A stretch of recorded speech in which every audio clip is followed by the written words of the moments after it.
Good morning, can you hear me? Wow, what an amazing day in this dreadful morning as far as weather is concerned. But other than that, fabulous, fabulous day. Good morning, everyone. You know me.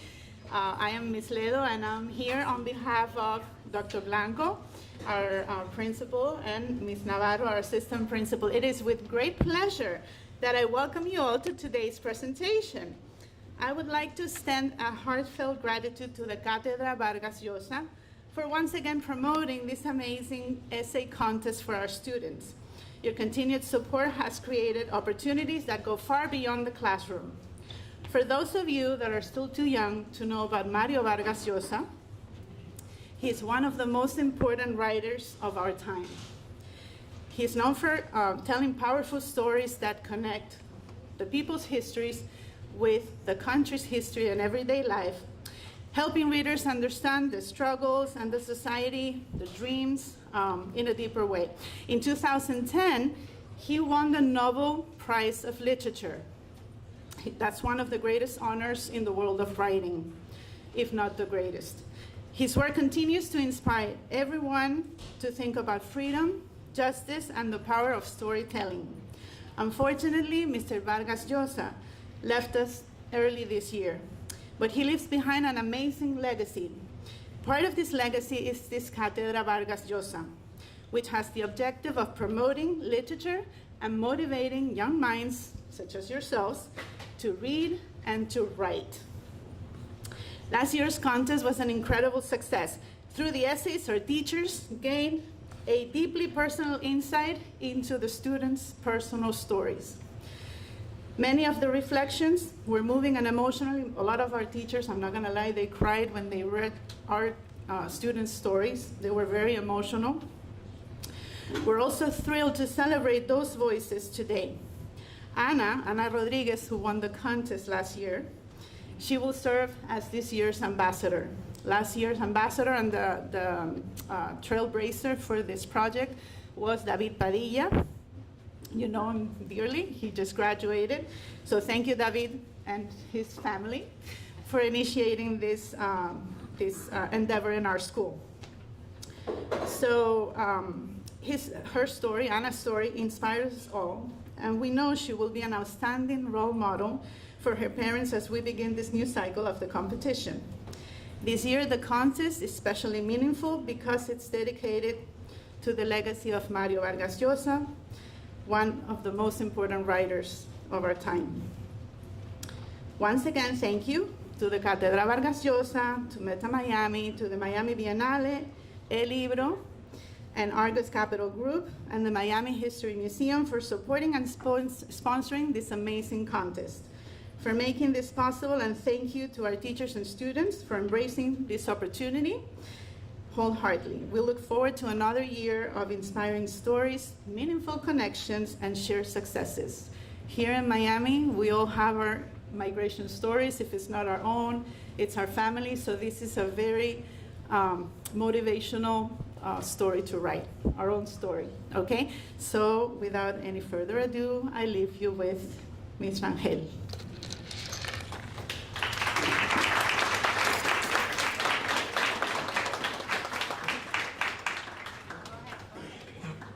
Good morning. My name is Beatriz Rangel, and I represent the Vargas Llosa Cátedra, which is a founding institution for my Miami Migration Story Contest. The contest, I am very grateful to all of you for being here, because you are the heart and soul of this effort initiated by Mario Vargas Llosa himself when he visited Miami in 2019 and decided, I want to entice the young brains of Miami to write the story of this city, because this city is one of the most important crucibles of the 21st century in terms of promoting multiculturalism and creating opportunities for most people in our hemisphere. So that's how the contest started. The contest, therefore, is an invitation from Mario Vargas Llosa to you, to all of you, to create stories that bring to life the multicultural nature of Miami and the incredible journey that most families in Miami have undertaken in order to come here and select this place as their home. Today, we're starting the road to Mario Vargas Llosa. Two creations have the power to change the world, literature and music. Today, we don't have him with us, who is represented literature, but we have Maestro Marturet, who represents music creation in its best shape and form.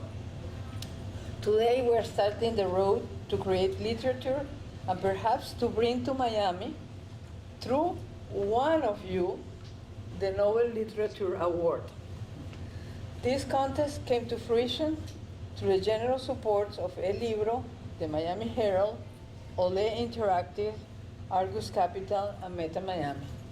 Please read the contest rules that we have provided to you. They are in the leaflet, and I really want you to think when you read the rules that through this essay you could create something that goes beyond you, because what you are creating is the history or the story of a city that is bound to make history in the United States.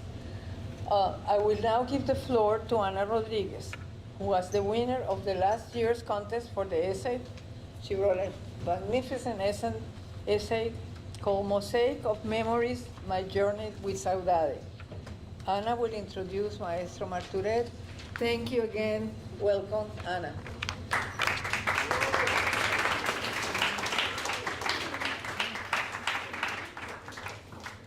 So last year I won the contest. I basically wrote my essay about what word in Portuguese, because I'm Brazilian, about the word is saudade, and it was really meaningful to have this prize. It's really important for college applications. You guys are gonna go through it in 3 years, and it's really meaningful for that, and also for me, because it was really hard to leave my country and come here with my family, and having the opportunity to talk about that and to show our side of everything. It's really I feel really grateful about that. And then today we have here with us Maestro Eduardo Marturet. That's how you say it? Yeah. And he is gonna be as we don't have anymore the sponsor of it, because he died last year or this year. He's gonna be the new sponsor, and it's gonna be the person who is gonna represent the contest. So it's great. Yeah, the inspiration.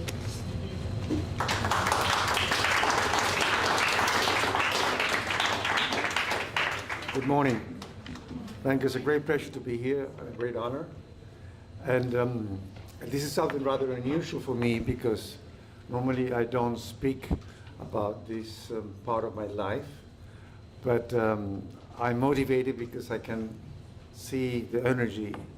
I can see in your faces that you're going to do great things with your life. And migration as a concept is a very important part. It was for me, I would say, it was reflecting actually, and I think my first migration experience was when I, living in my own country, in Venezuela, I decided to migrate from a normal student to a musician. It's like incorporating music in my life. For me, that was, maybe it's a metaphor, but it is very much a fact. I was very much a normal child.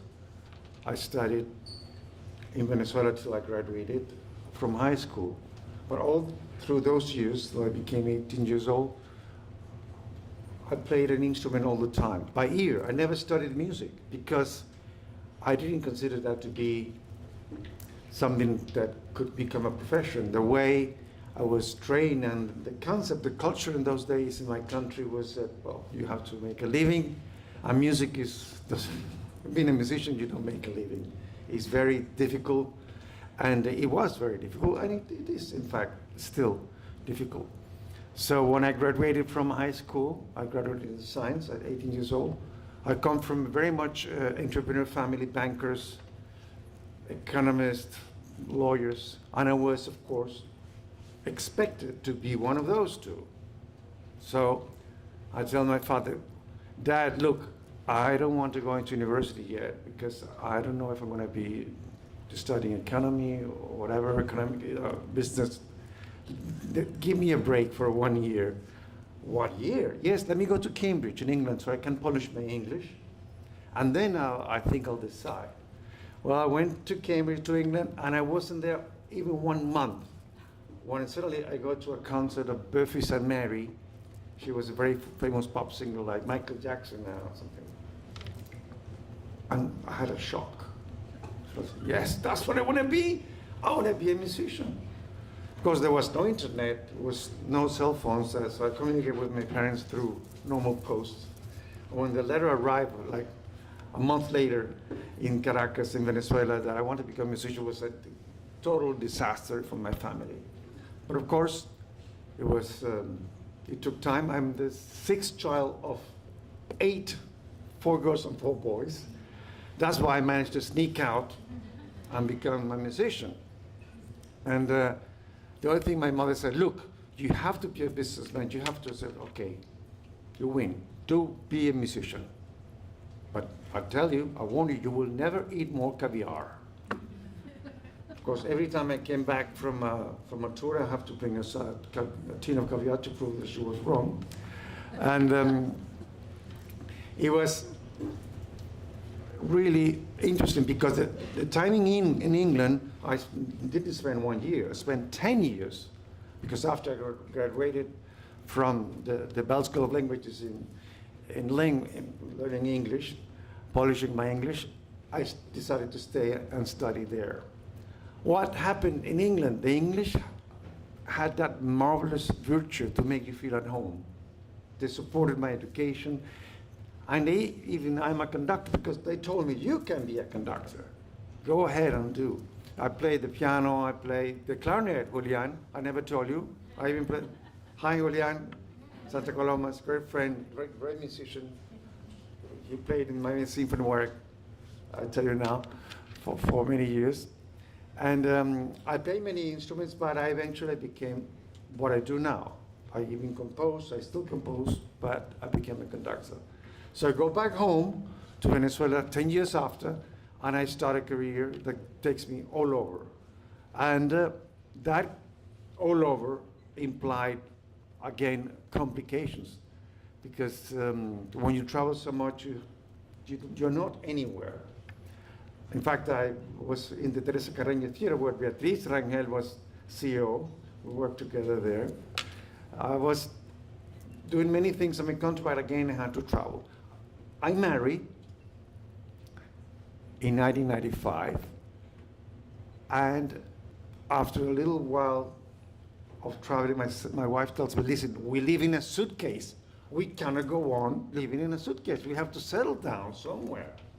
And it so happened that in Miami, the founder of Miami Symphony Orchestra, Manuel Ochoa, was a little bit old and not feeling physically very well, and he asked me to stay. Miami for me was very much a vacation spot. I've lived here fantastic times, but only brief time to come, go to the beach, spend 2 or 3 weeks at the most. I knew it very well, but I never thought of it as a place where I was going to live. But the orchestra, of course, changed completely my life. It has been 20 years now that I've been with Miami Symphony. And my experience as an immigrant has been really fantastic because this country has really made me feel that I'm a first-grade citizen like any other, not a second-rate citizen that sometimes some countries makes you feel. I always felt great, really fantastic here. And Miami, in a very special way, I don't think I could live any other place in the States by Miami, because I think Miami is the closest city to the United States. Really, the closest city to the United States. It's not yet the United States. Why? Because the combination of different languages, the combination of different nationalities makes it so unique that I love it. It's so special and makes you really feel very, very comfortable. I wouldn't change it for anything. In fact, I've had recently in my career, I've been conducting now for 52 years. I don't tell you my age though. And recently, I've been asked for some orchestras in Germany, even in our city of the state, to consider me becoming their director too. Not leaving Miami, but becoming also the music director. And I tell them, listen, no. In terms of orchestras, I'm monogamous. I only marry one, the Miami Symphony. But why? Because I love the city. I think it's fantastic. My work with the orchestra has been really tremendous. And I've been able to meet people like Julian, who play with me. You know, the orchestra is full of fantastic human beings. And music has that fantastic experience. We vibrate in a different frequency. And we are really blessed for that. I was blessed since I was a child. I began to play drums when I was 4 years old. And then I migrated to the piano and other instruments. And of course, I ended up migrating to the orchestra. But the experience of playing an instrument is always, or singing, or connecting yourself with music is fantastic. And lastly, the most wonderful thing I learned here in Miami was that we have two energies in our body that we forget that we have. Electric energy and magnetic energy. But we seldom talk about that. Electric energy has to do all with your brain, your rationality, okay? And magnetic energy has to do with your heart, with your pulse.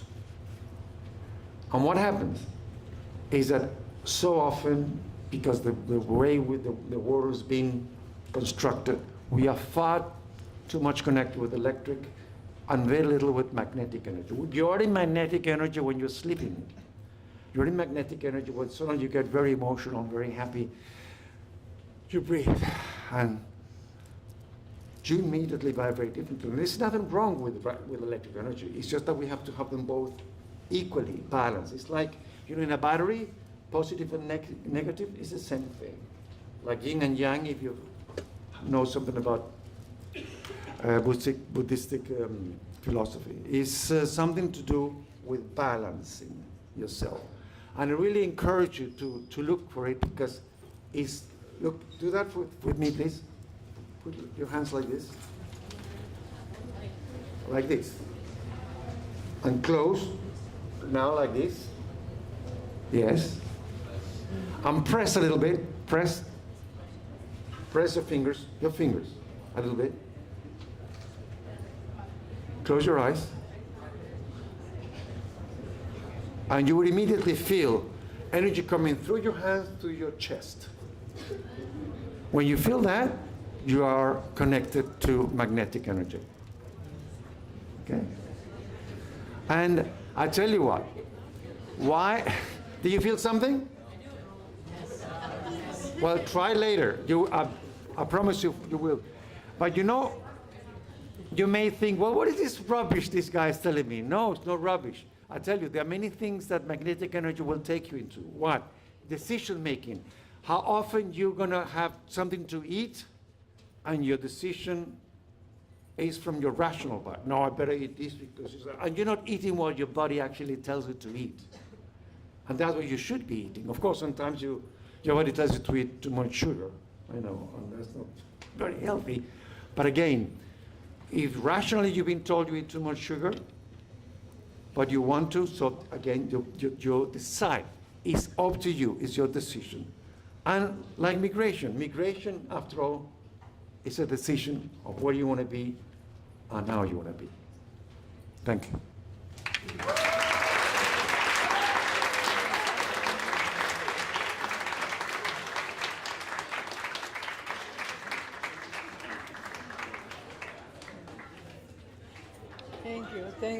Thank you, Maestro Marturet.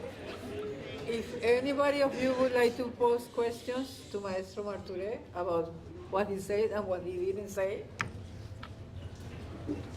Any questions? There. What instrument do you play? Most I play the piano and the drums too. I have a concert, in fact, on the 1st of February at the Art Center, where I'm going to be playing a piece I wrote, but I will be playing in the orchestra. You know the marimba? Yeah. I will be playing the marimba. Why?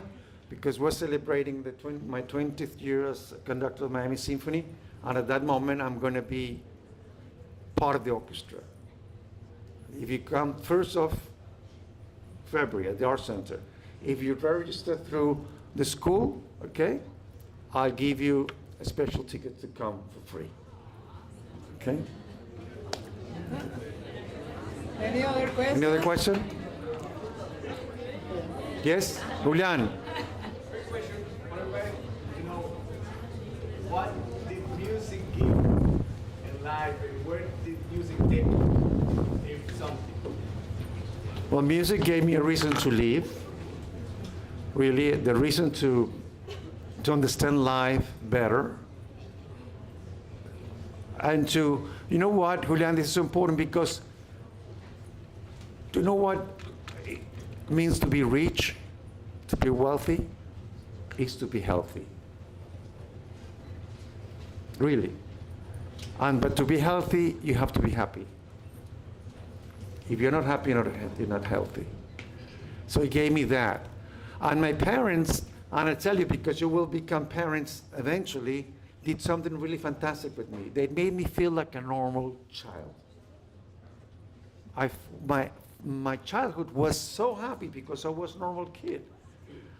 And that made me I'm not normal when I'm conducting on the stage. You know, Julian, we all go crazy, right? We're like, ah. But I learned also to leave the crazy conductor on the stage. I'm not here the crazy conductor. I'm the friend of Beatriz and you guys. Thank you.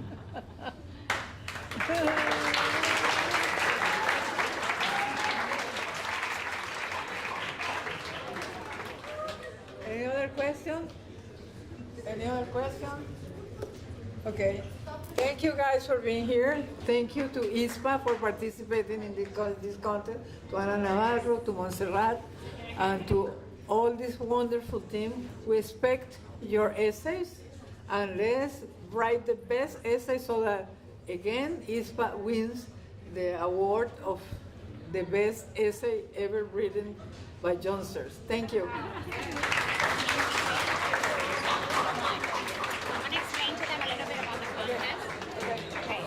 So, ladies and gentlemen, just so you know, this is a contest that's going to be run through your RISE teachers, right? They're going to be the ones that are going to be overseeing. Not every one of you may have a story. Maybe a person in your family has a story, and that's okay. You can tell that story. You may not be an immigrant yourself, but we are all immigrants of some way or another. So that story is acceptable as well, okay? And again, it's an extremely generous competition. Last year, the school actually received a check for $3,000 because we were the first place winner with Anna's essay. So it does a lot, not only for you, personally, that you go back and you interview your family, you learn your own story, your teachers get to learn a little bit about you, the administration got to read it, Ms. Ledo was reading the stories as well. They will be judged by the panel that you have there in your pamphlet, and then it's a really nice presentation at the Miami Museum where it's televised and everything. So it's a very special contest. And again, we're very grateful to host it once again here at ISPA and to partner up with the Cátedra Vargas Llosa. And we're looking forward to another successful competition. Anybody have any questions about the actual competition that we can answer? We can help answer. No? And your teachers are aware. They are actually going to be facilitating, and they get recognition from the contest as well. So it's a win-win for everybody. You may write your essay in English It has to be in English, no? French? No, it has to be English. English? The rules And are here. Is it in English? Yeah. Okay. You have the rules in this insert. So take a picture, your teachers have it, and they'll reiterate when we get back to your classes. All right? I think that concludes our ceremony. Thank you very much.